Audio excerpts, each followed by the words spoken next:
Για έναν χημικό, το πλαστικό δεν είναι απλώς ένα αντικείμενο, αλλά ένα θαύμα της μοριακής μηχανικής που βασίζεται στα πολυμερή.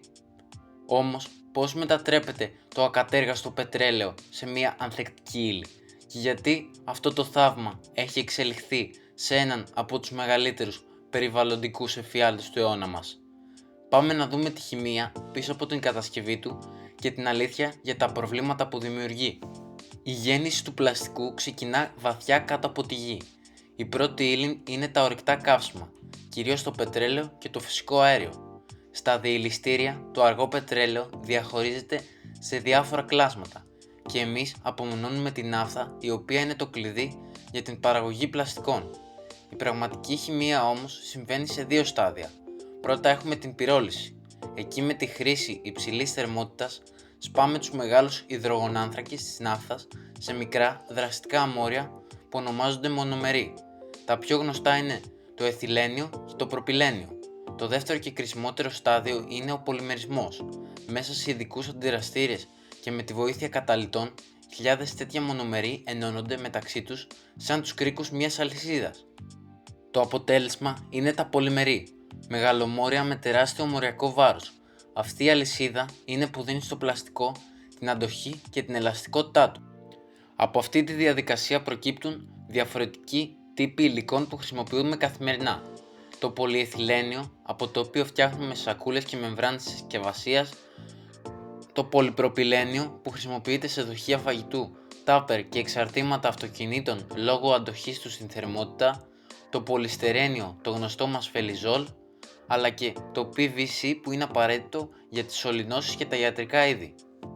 Όμως αυτή η τεράστια ανθεκτικότητα που κάνει το πλαστικό τόσο χρήσιμο είναι ακριβώς το στοιχείο που το καθιστά καταστροφικό για το περιβάλλον.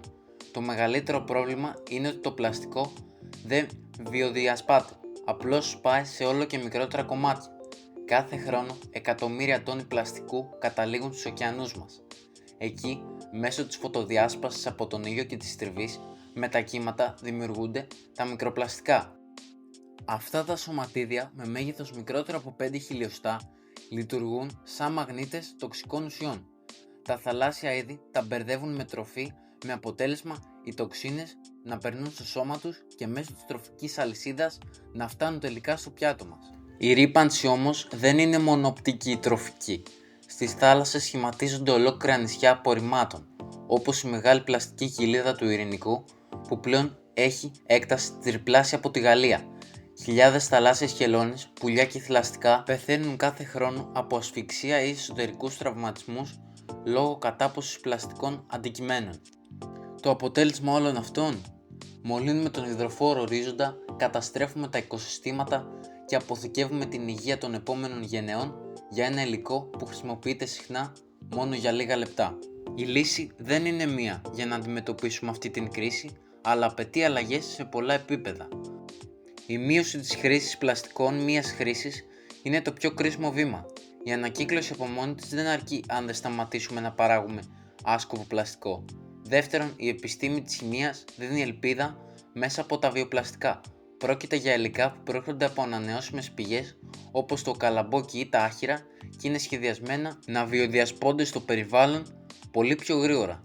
Επίσης εξελίσσεται η χημική ανακύκλωση όπου το πλαστικό δεν λιώνει απλώς, αλλά αποσυντίθεται ξανά στα αρχικά του μονομερή, επιτρέποντάς μας να το χρησιμοποιήσουμε ξανά και ξανά χωρίς να χάνει την ποιότητά του. Το πλαστικό είναι ένα από τα πιο χρήσιμα υλικά που δημιούργησε ο άνθρωπος, αλλά αν δεν αλλάξουμε τρόπο χρήσης θα γίνει και το πιο καταστροφικό. Η επιλογή είναι δική μας.